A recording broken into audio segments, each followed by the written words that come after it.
नमस्कार दोस्तों, मैं सौरभ एक बार फिर से आपका स्वागत करता हूं अपने चैनल लीगल हेल्प में। इस चैनल का उद्देश्य अब आपको पता चल ही गया होगा कि क्या है, सिर्फ कानूनी जानकारी को फैलाना, लीगल अवेयरनेस को लोगों के बीच पहुंचाना। क्योंकि कानून को बहुत लोग इग्नोर करते हैं, फिर जब कहीं ना कहीं तरीके से इसी के चपेटे में आते हैं तभी वो इसके पीछे भागते हैं कि कानून क्या है, फिर समझ में नहीं आता, फिर कहते हैं कि जटिल है। लेकिन मेरा ऐसा मानना है कि कानून कोई जटिल नहीं है, एकदम रोजमर्रा के जो कामों में चीज आती है वैसे ही ये कानून है। अगर आप दिन के 5 मिनट भी अगर आप लीगल अवेयरनेस को देंगे तो आपका शायद कानूनी जानकारी बहुत आपकी अच्छी हो जाएगी। तो नमस्कार दोस्तों, मैं सौरभ फिर से आपका वेलकम करता हूँ। आज के लीगल हेल्प के इस सेशन में हम बात करने जा रहे हैं एंटीसिपेटरी बेल की। एंटीसिपेटरी बेल क्या है, कहाँ इसका प्रावधान है, क्या प्रोसीजर है, क्या होता है, क्या इसका जजमेंट है, तो आइए फिर उन्हीं के बारे में हम जानते हैं। तो एंटीसिपेटरी बेल, इसका जरूरत कब पड़ती है इसकी?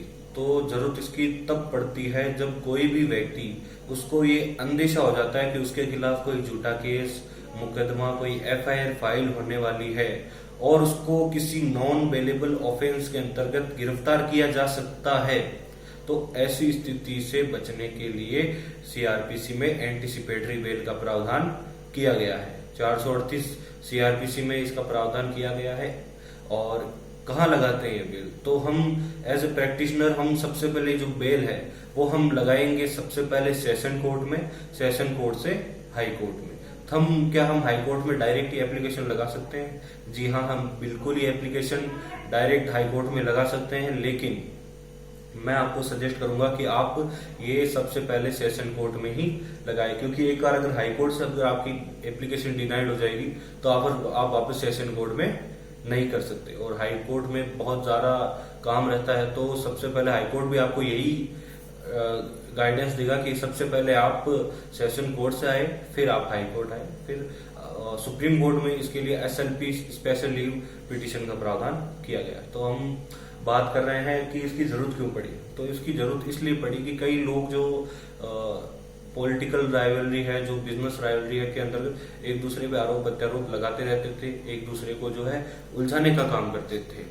तो कानून ने ये समाधान निकाला कि ऐसे लोगों से जो झूठे आरोप प्रत्यारोप है, फॉल्स रिपोर्ट जिनके खिलाफ बाद में पाई जाती है, तो जो निर्दोष व्यक्ति है उसकी जो एक तो समाज में उसका नाम खराब हुआ, बदनामी हुई उसकी, वो अपने काम से भी खराब हुआ, क्योंकि 2-3 दिन कोर्ट में मतलब चक्कर काटने पड़ते हैं आपको, और उसके आर्थिक भी हानि हुई, वकीलों का पैसा लगा, फीस लगी, जो ट्रांसपोर्ट का इधर कोर्ट जाने का खर्चा है वो भी लगा।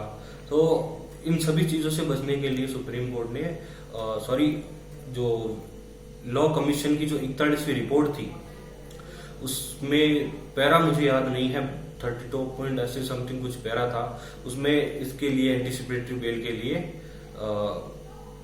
इसको आगे लाया गया। फिर उस बाद में इसको नॉमिनेट करके इसको सीआरपीसी में जोड़ा गया, मॉडिफाइड करके। तो एंटीसिपेटरी बेल आप समझ गए होंगे क्या है, लेकिन ये कब दी जाएगी?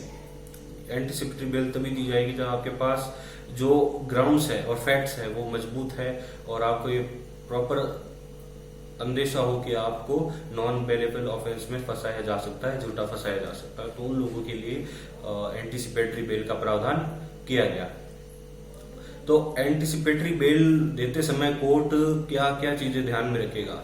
एंटीसिपेटरी बेल देते समय कोर्ट ये चीजें ध्यान में रखेगा कि जो जिस पर ये आरोप लगाया गया है, क्या वो आरोप सही है या गलत है, या उसका जो कैरेक्टर है, जिसने याचिका लगाई है उसका कैरेक्टर कैसा है, क्या वो कोई अपराधी तो नहीं है, उसने पहला कोई ऑफेंस तो नहीं किया गया है, या किसी ऑफेंस में पहले वो दोष सिद्ध तो साबित नहीं हुआ है।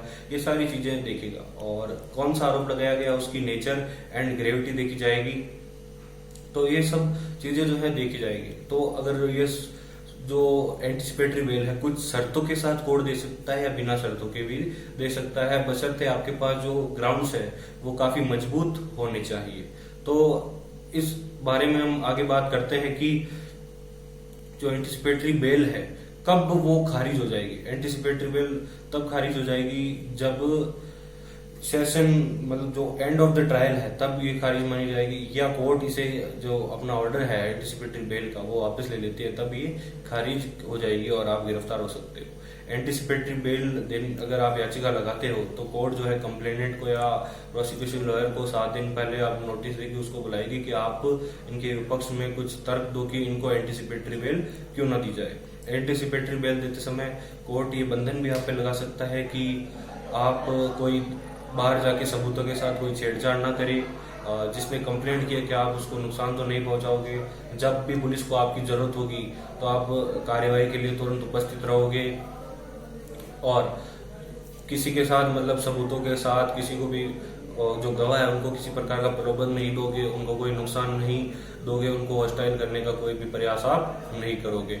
इससे बाकी की रिलेटेड जानकारी भी आप 438 CRPC गूगल करके ले सकते हैं, लेकिन जो प्रोसीजर है वही है कि सबसे पहले session court then high court application लगाओ अगर आपके पास टेक्निकल ग्राउंड्स है, मजबूत ग्राउंड है। और हाँ, एक इम्पोर्टेंट चीज, क्या FIR फाइल होने के बाद ही एंटीसिपेटरी बेल का कर सकते हैं? जी नहीं, एंटीसिपेटरी बेल FIR फाइल होने से पहले भी आप लगा सकते हैं अगर आपको ये अंदेशा हो कि आप गिरफ्तार होने वाले हो किसी कॉग्निजेबल ऑफेंस के आरोप में।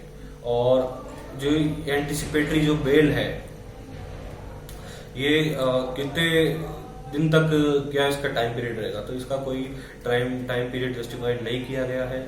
और एक कंडीशन ये भी है कि कोर्ट आपका कोई दायरा लगा देगी कि आप इंडिया से बाहर नहीं जा सकते, किसी स्थान विशेष से बाहर नहीं जा सकते। ये सारी जो सर्कमस्टेंसेस है आपके लिए ग्राउंड कर दी जाएगी। 41वें कमीशन लॉ कमीशन में ये चीज आई थी सबसे पहले, और फिर बाद में इसको CRPC में जोड़ा गया।